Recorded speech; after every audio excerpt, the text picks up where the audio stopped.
అందరికీ నమస్కారం. నా పేరు బొబ్బేపల్లి సురేష్ నాయుడు, సర్వేపల్లి నియోజకవర్గ జనసేన పార్టీ. మనం చూసాం గత 5 ఏళ్ళు రాష్ట్రాన్ని ఆర్థికంగా సంక్షోభం వైపు నడిపించినటువంటి పరిస్థితులు మనం చూసాం గత 5 ఏళ్ల వైసీపీ పాలనలో.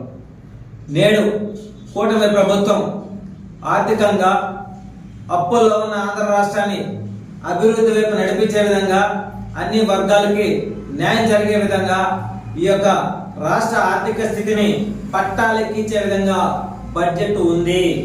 2025-26 ఆర్థిక సంవత్సరం బడ్జెట్ సంక్షేమం, సుస్థిర అభివృద్ధి లక్ష్యంగా ఈ యొక్క బడ్జెట్ ఉంది.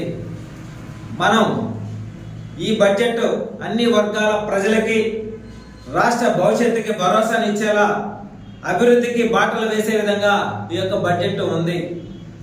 ఏదైతే రాష్ట్ర ముఖ్యమంత్రి చంద్రబాబు నాయుడు గారు కావచ్చు, అదేవిధంగా డిప్యూటీ సీఎం పవన్ కళ్యాణ్ గారు కావచ్చు, వీళ్ళ సారథ్యంలో ఈ యొక్క ఆర్థిక వ్యవస్థని మెరుగుపరిచే విధంగా రాష్ట్ర బడ్జెట్ ఉండడం నిజంగా రాష్ట్ర ప్రజలందరూ కూడా ఎంతో హర్షిస్తున్నారు ఈరోజు. అదేవిధంగా ఏదైతే మూలధన వ్యయాన్ని 40,636 కోట్లకు పెంచడం ద్వారా మౌలిక వసతులు రాష్ట్రంలో పెరుగుతాయి. రాష్ట్రంలో రాబడి పెంపుకు బాటలు వేసే విధంగా ఈ యొక్క బడ్జెట్ ని కొనసాగించడం నిజంగా ఎంతో ఆనందంగా ఉందనడానికి ఇది ఒక నిదర్శనం. 3,22,359 కోట్లతో ప్రణాళికాబద్ధంగా రూపొందించినటువంటి 2025-26 యొక్క బడ్జెట్, ఎన్నికలలో ఇచ్చిన హామీలు సూపర్ 6. ఈ సూపర్ 6 ఈ బడ్జెట్ లో కూడా ఈ యొక్క సూపర్ 6 కి సంబంధించినటువంటి నిధులను కేటాయించడం, రాష్ట్రాన్ని అభివృద్ధి చేసే దిశగా కూటమి ప్రభుత్వం అడుగులు ముందుకు వేయడం, దీపం 2 పథకాలకు నిధులు కేటాయించడం నిజంగా ప్రజలందరినీ కూడా రాష్ట్రాన్ని అభివృద్ధి వైపు నడిపించే విధంగా ఉంది అనడానికి ఇదొక నిదర్శనం. దీంతో పాటు మిగిలిన పథకాలను కూడా ఒక్కొక్కటి ఎందుకంటే గత 5 ఏళ్ల పాటు మనం చూసాం రాష్ట్రం ఏ విధంగా అప్పుల పాలైపోయిందో. రాష్ట్రంలో రైతులకి న్యాయం జరగల, యువతకి న్యాయం జరగల, రాష్ట్రానికి కంపెనీలు రాలా 5 సంవత్సరాల పాటు. కానీ నేడు కూటమి ప్రభుత్వం రాష్ట్రాన్ని అభివృద్ధి వైపు నడిపించే విధంగా, గ్రామాల అభివృద్ధి కోసం, యువత భవిష్యత్తు కోసం అన్నింటిని కూడా దృష్టిలో పెట్టుకొని ఇచ్చిన హామీలను ఒక్కొక్కటి అమలు పరచుకుంటూ అభివృద్ధి వైపు నడిపించే విధంగా ఈ యొక్క బడ్జెట్ ని కేటాయించడం నిజంగా ఎంతో ఆనందించదగిన విషయం. అదే విధంగా మనం చూస్తే వైసీపీ నాయకులు పాపం ఒక్కొక్కరు కూడా మీడియా సమావేశాలు పెట్టి బడ్జెట్ గురించి మాట్లాడడం, ఆ గత 5 ఏళ్లలో వాళ్ళేదో తోసినట్టు, వాళ్ళేదో సాధించినట్టు, వాళ్ళేదో రైతులను ఆదుకున్నట్టుగా మాట్లాడుతూ ఉన్నారు. గత వైసీపీ పాలనలో 5 సంవత్సరాల పాటు ఎంతమంది కౌలు రైతులు ఆత్మహత్యలు చేసుకున్నారు. అదే విధంగా రైతుల దగ్గర ధాన్యాన్ని కొనుగోలు చేసి ఆనాటి ప్రభుత్వం ఎన్ని నెలలకి వాళ్ళకి డబ్బు ఇచ్చిందో ప్రతి ఒక్క విషయాన్ని కూడా పరిశీలించాలని చెప్పి తెలియజేస్తా ఉన్నాం. అదే విధంగా ఏదైతే తల్లికి వందనం ఈ పథకాన్ని మే నెల నుంచే మొదలు పెట్టడం జరుగుతూ ఉంది. రెండో విషయానికి వస్తే అన్నదాతలకు భరోసానిచ్చేలాగా 20,000 రూపాయలు ప్రతి ఒక్క రైతుకి అందించే విధంగా ఈ యొక్క బడ్జెట్ లో కేటాయించడం. రెండోది సాగునీటి రంగానికి 18,019 కోట్లు నిధులు కేటాయించడం.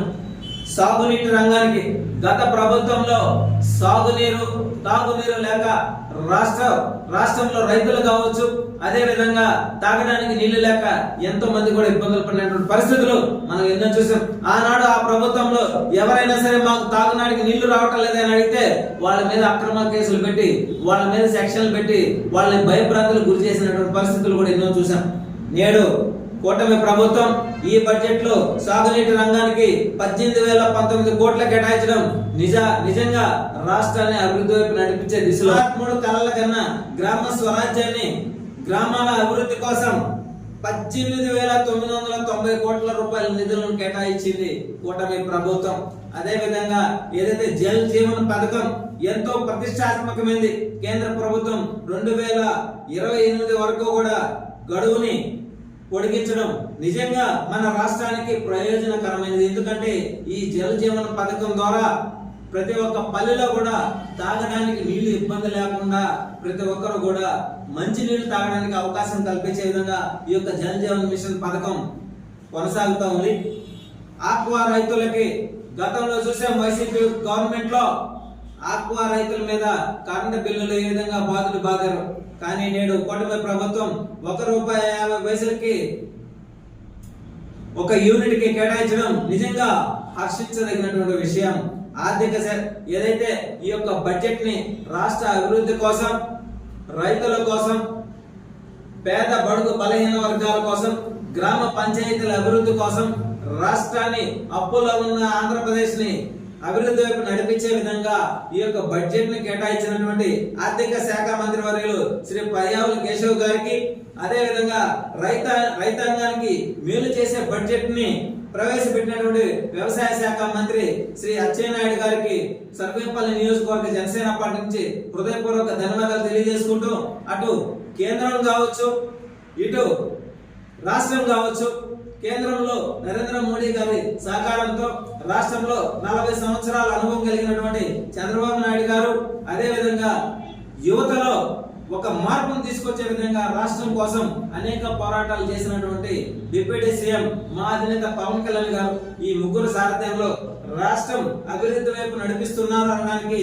ఈ యొక్క బడ్జెట్ ఆర్థిక స్థితిని మెరుగుపరిచే విధంగా ఉందనడానికి ఎన్నో నిదర్శనాలు ఉన్నాయి. గత వైసీపీ పాలనలో మంత్రులుగా, ఎమ్మెల్యేలుగా ఉన్నవాళ్ళు ఈ బడ్జెట్ గురించి మాట్లాడడం నిజంగా చాలా విడ్డూరంగా ఉంది. ఒకసారి పరిశీలించుకోండి. మీరు 5 సంవత్సరాల పాటు ఏం చేశారు, నేడు 2025-26 సంవత్సరానికి మన బడ్జెట్ ఎలా ఉందనేటువంటి విషయాన్ని ప్రతి ఒక్కరు కూడా పరిశీలించుకోవాలని మనస్ఫూర్తిగా తెలియజేస్తూ, రాష్ట్రాన్ని అభివృద్ధి వైపు నడిపించడమే కూటమి ప్రభుత్వం యొక్క లక్ష్యం.